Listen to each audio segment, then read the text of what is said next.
an article about Dow Chemicals doing that.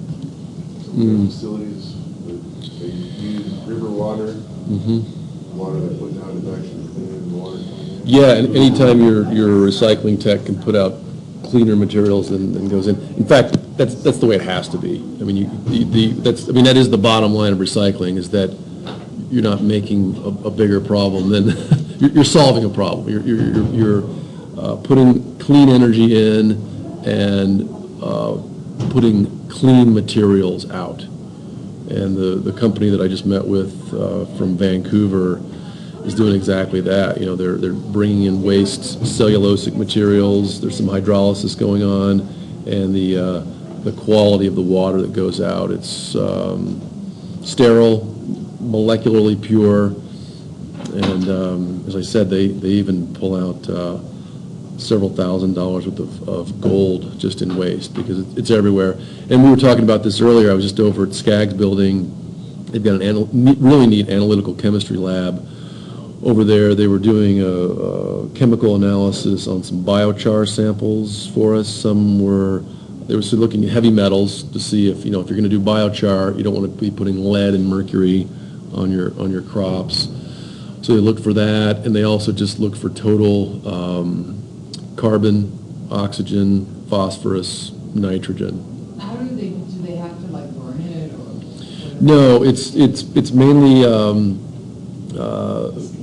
no. Well, so it's a spectroscopy method. So right now, I mean, you can see my face here, and the radiation profile coming off my face is an indication of what's in my body, right? So, for example, if you look really closely, there might be a little, red dot right here. That means there's a lot of blood. The reason there's blood is the reason it's red is you've got the hemoglobin, the iron, etc., the pigments.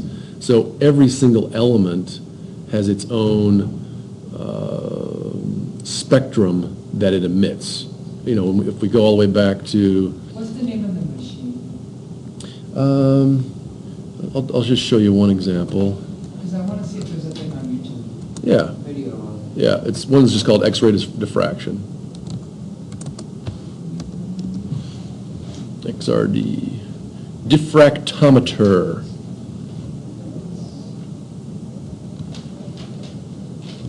So what you're doing basically with this, and there are several others, but what you're doing is sending in radiation. In this case,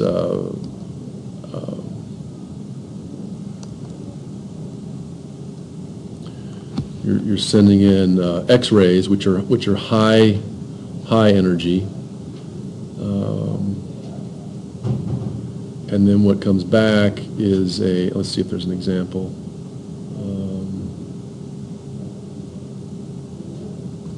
So the X-ray goes in, comes back out, and depending on exactly what the lattice structure is in the material, it'll tell you what the material's made from. So that's just one example.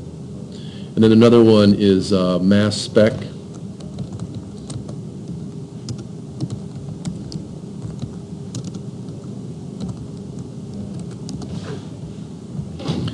So this is a neat little example.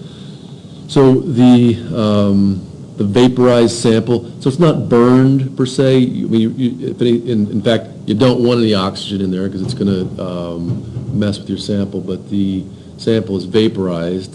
Whatever matter is in there is heated enough that it goes from a solid phase to a gas phase. It's also ionized, so a few extra electrons are packed on there, and then accelerated. So you've got a charged particle, just like in your old TV tubes, your old the TVs you used to watch with the big tube in the back. So this is just a TV that just shoots atoms one at a time through a little accelerator, and then depending on the mass, so heavier atoms, so just think a cannonball versus a softball. The big lead and gold cannonballs are going to fly further than the smaller potassium softballs, for example. So that's another example for looking at masses. So what I was going to say, though, in all of these detection techniques, they're not perfect. Some of these, I think the mass spec has a detection limit of 10 parts per billion. Some of the other ones might have detection limits of 10 parts per million. And that means, a billion atoms fly by and 9 of them could have been the ones you're looking for, but you missed them because that's just the resolution of the machine. YouTube has a picture demonstration of the machine. I'm sure there's plenty of YouTube videos on it. Well, they're not visual. I don't like what this machine actually looks like. Yeah. It's huge. Yeah, yeah. We have one over in HBO 6. Yeah. Okay, so what I want to do though today is just wrap up. I did start writing the final, and I want to do one problem that's similar to what we're going to see on the final. So here's the final. I've taken a few questions out of the last couple chapters in Cradle to Cradle. So, expect 5 or 6 questions out of that. Chapters 5 and 6, which are the last 2 chapters we haven't read yet. And then I've got a spot to upload your final paper. I'd like to see these, 5 to 10 pages. I don't have a strict limit on it. You are going to have to show me that you've spent the 15 hours, and I know that's the case with most of these projects. I've also gone over how to write the paper, but let's just kind of look at the main components that I'd like to see on it. So, put in an abstract, and in the abstract, this is going to be 4 or 5 sentences that cover the motivation and background. So just tell us why you're doing this, big picture stuff, your methods, what you did to pull it off, your results, what happened, and then just a discussion. And I think I showed you before. You can go in and give each one of these heading fonts. You can go in and change the headings very easily. So if I do this and then I take this and I go, oh, I don't like the blue, let's change it to black. And I don't like the Calibri, I want that Times New Roman. You can do that, and if you right click,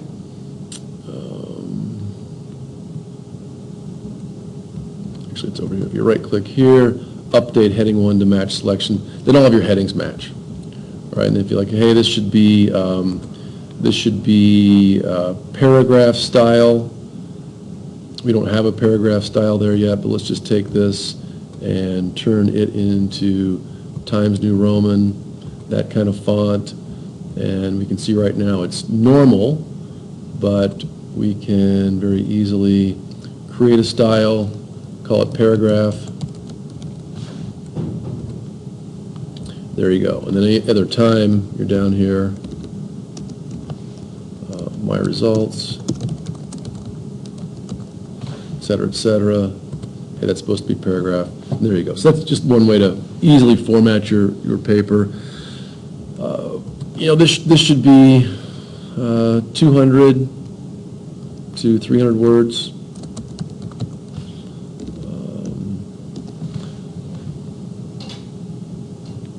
No big deal. On your methods, results, discussion.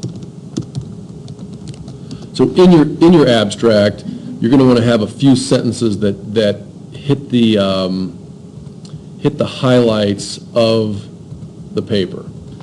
So motivation, background, methods, results, and that sort of lays out the paper for your audience. Be quantitative. Use numbers. Use equations. Be sure you put your figures in.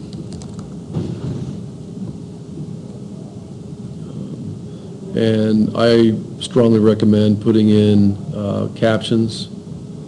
So here's a figure 1, and figure caption.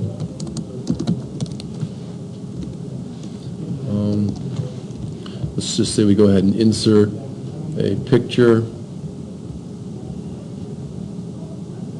Go to books, images. We'll put Boris in there. When you're editing your figures, be sure not to have a whole lot of extra space. This is just kind of wasting ink and wasting space. You can crop that down a little bit. There's my pink pants. Figure caption. It's very easy to also go in and edit these. I recommend keeping them Times New Roman. Don't let the font get too small. If you do a Control E, that'll center it. If you do a Control E, that'll center that as well. And you can take this and make it black. And then since we're there, we can also come in and create a new style and just call that figure caption. There it is. And then any other time you want to reuse that figure caption, it's right there. And you can just, again, go up into styles and change it. This guy, the figures themselves, I recommend centering them and going with, if you go up to home, if you go up to paragraph, I think I've shown you this before, but you can keep with next. If you do keep with next on the figure itself, it will stay with the figure caption. You won't have to do a bunch of funny paragraph returns and all that kind of stuff. And then you can also call this, create a style, and I'll just call this figure. So now I've got a heading style, I've got a paragraph style, I've got a figure style, I've got a figure caption style. The figures always go after the figure captions, always follow the figure itself. The tables, so we can also put in a table. Let's go insert caption table. Okay, there we go. Table 1. And then if you have some tabular results, just go up to insert table. Put something in like this. And when you do your table, data 1, data 2, data 3, test 1, test 2. Best way to make these tables look, and this is the way the pros do it. So table properties, borders and shading. Get rid of the vertical lines. They're not really doing you a heck of a lot of good. Hit OK on that, and we'll just say here's your data. I'm just going to put some numbers in there as space holders. So you've got that table going so far. And then right here, another thing that the pros recommend is to, under borders and shading, is to get rid of that center line.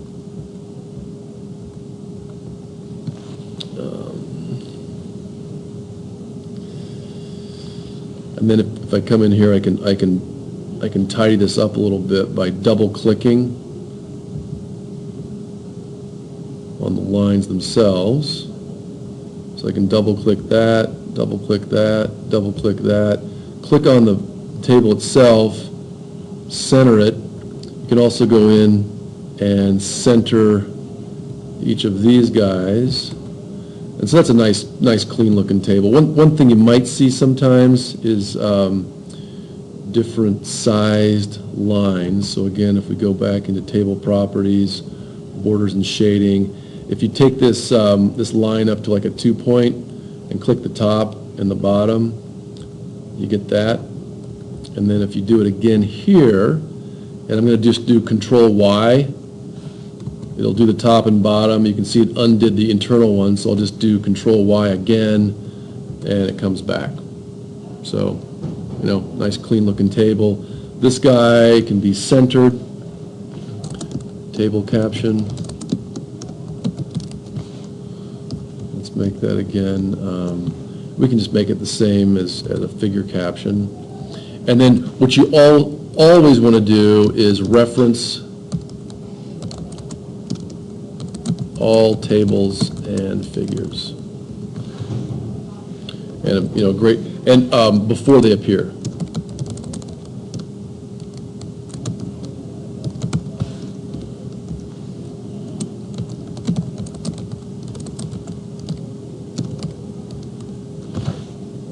And the way to do that is just to go to Insert, Cross-Reference, come down here, pick Table. Don't do entire caption, just do label and number. Boom, done. There you go. E.g.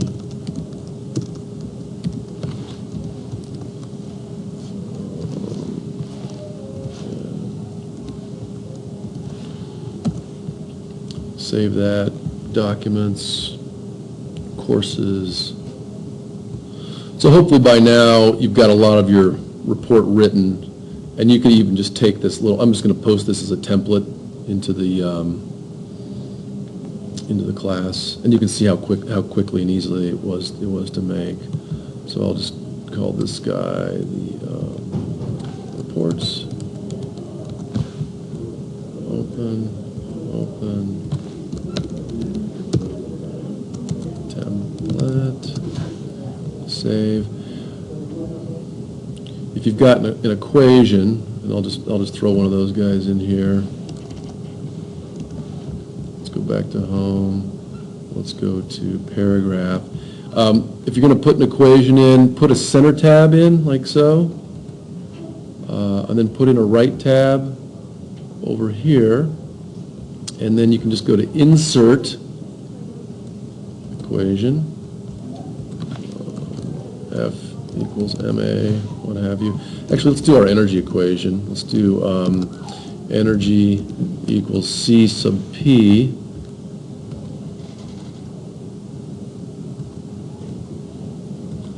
I'm not a big fan of how they redid the Microsoft Word editor, but here's C sub P.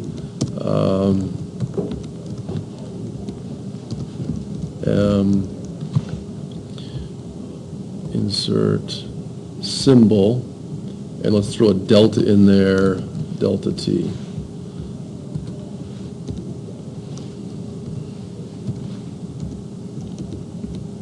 And then from there, if I do a Control-Shift-8, I can see I've got my, I can put a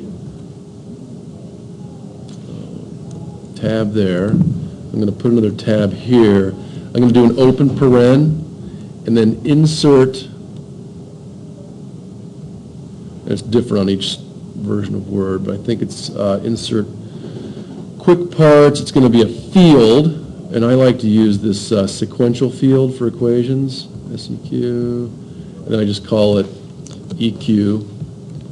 Hit OK on that.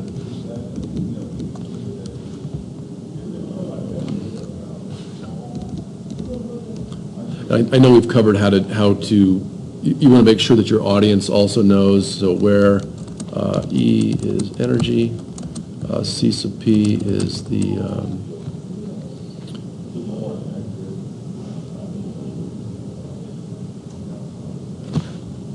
I'm blanking on the name of C sub P. I think it's called the is it just the thermal heat constant? No.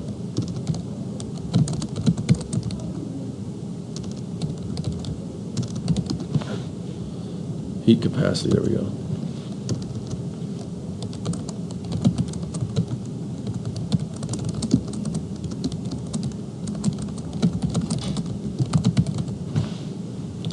And then we'll turn that into the paragraph that we've already defined. Be sure you put a comma after the equation. Be sure that all of your variables are italicized, like so. That's a symbol. There we go. So there's an equation. You don't have to reference your equations, but you can pretty easily if you turn this guy into a bookmark. So insert bookmark, heat capacity, we'll add that. And now if we want to go back down, for example, in the heat capacity equation, and then just you can reference it like so just by inserting a cross-reference. And we just did it for a table. We can do it for a figure, but you can also do it for a bookmark. There's that bookmark text. Heat capacity is the only bookmark that we've put in so far, so there you go. And we've done this math already. We did it for water, for bottle washing. We did it for gold smelting. So I'm guessing if the, and for example, in your, guys, in your composting, you could make an estimate of how much energy you're going to use to turn your, turn the composting bin, for example. Make an estimate of that and say, okay, with an input of this much energy, our compost system now has this much additional embodied energy. We've covered that already too. So, okay. So what I've done, I've showed you just kind of what I want for the abstract, 200 to 300 words. Give us a motivation and a background. Tell us why you're doing it. Tell us what you did. Tell us what you found out. Like for example, I know there the Doty who went to do the hazmat day. I think he was doing a little bit of investigation in terms of where does this end up? Is it incinerated? Is it put back into the manufacturing stream? What is it? Does someone just take it and jam it in the landfill, drive it up the hill and just throw it in the landfill? What's the fate of this stuff? So that could be the results. And then the discussion tells us, oh, so you had this motivation and background. Did you achieve what you're after? And future work. So there's that. And then I do recommend putting in page numbers. Insert a page number. Bottom of page, dink, there we go. And I also do recommend putting in a table of contents and a title page. So right before this abstract, I'm going to insert a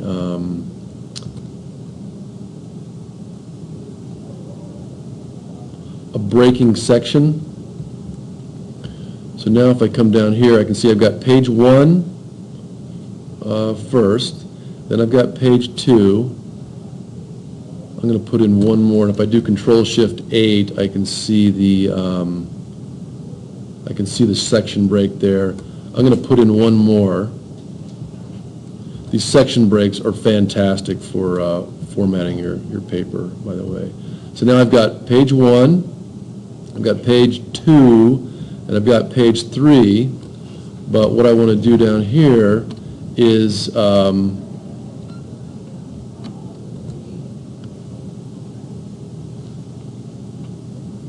I want to unlink it. So it's linked to previous, but I'm going to unlink it to previous. And now I can come down and edit the field.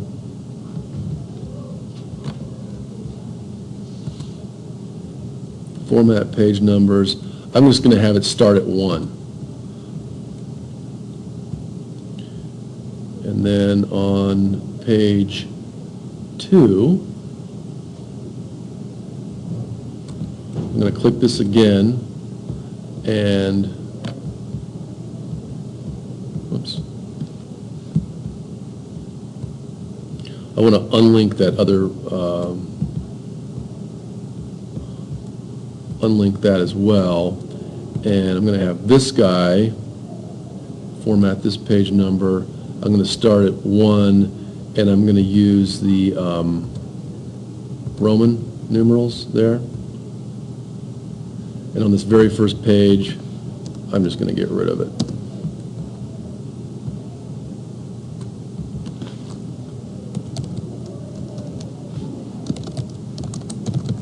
because this first thing will be your title page. Okay, so we got the title page. On the second page, we can insert, and I can never find the thing, but somewhere is a table of contents. Help me find this thing. Is it under design? Insert, home. Tell me if you see it. Somewhere is a table of contents. I definitely want to put that in. View, macros, review, spelling and grammar, track changes, mailings, no. References, maybe. Oh, here we go. There we go.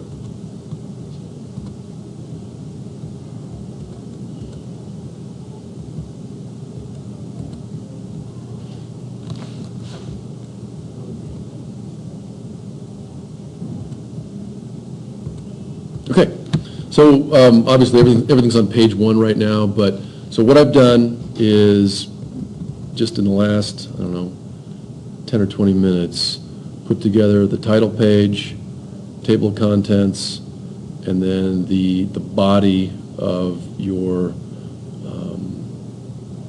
oh, and let's not forget references either.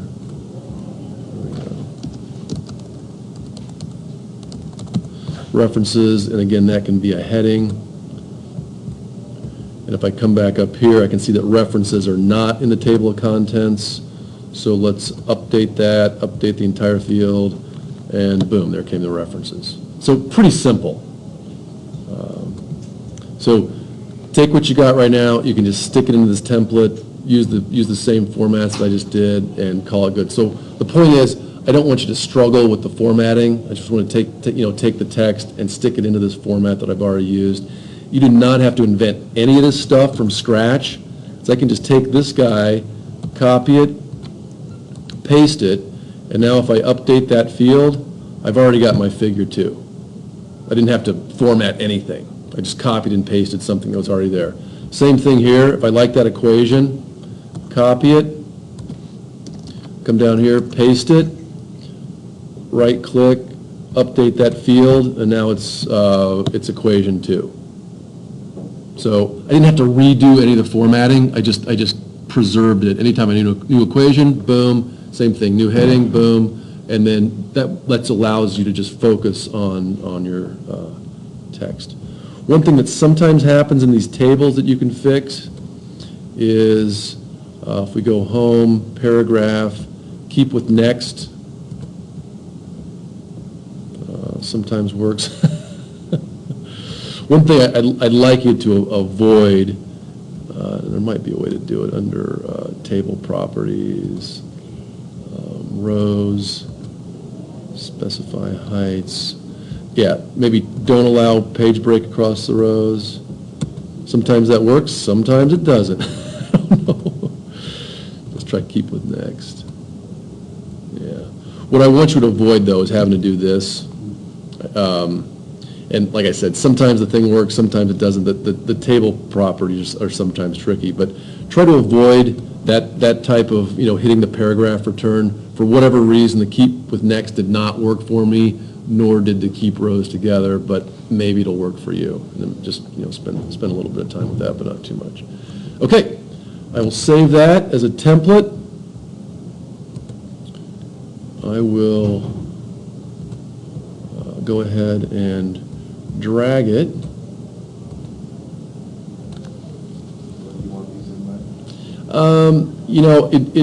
It'd be great to. So this is Thursday, last week of class. Get them in by next week, Friday at the latest. I know you got other assignments due, and again, I also want to make a point. If you've got some other template that's working for you, you do not have to use mine at all. And if you want to just type everything in by hand, feel free. A lot of times you get in there like, oh man, I don't want to waste time on the template. If another system works for you, great. But if you're looking to use it, fine. You don't feel compelled to, because I don't want to set you back. If you've already got something that's good looking and you're happy with it. The important things are, though, put some equations in, reference your figures, have some nice pictures, and include the sections that I just mentioned. So those are the key things. So again, you're not compelled to use the template I used. I'm just throwing it out there. It's something that has always helped me with formatting in the past. Okay, so I will drag that over into the finals week. I think I can just drag it with Moodle.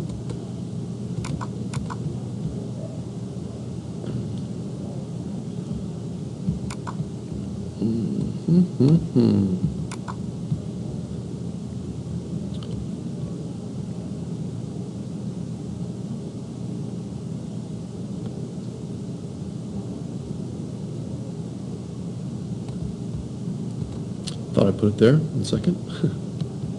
Template, file, save as. Oh, I put it in reports. Okay. So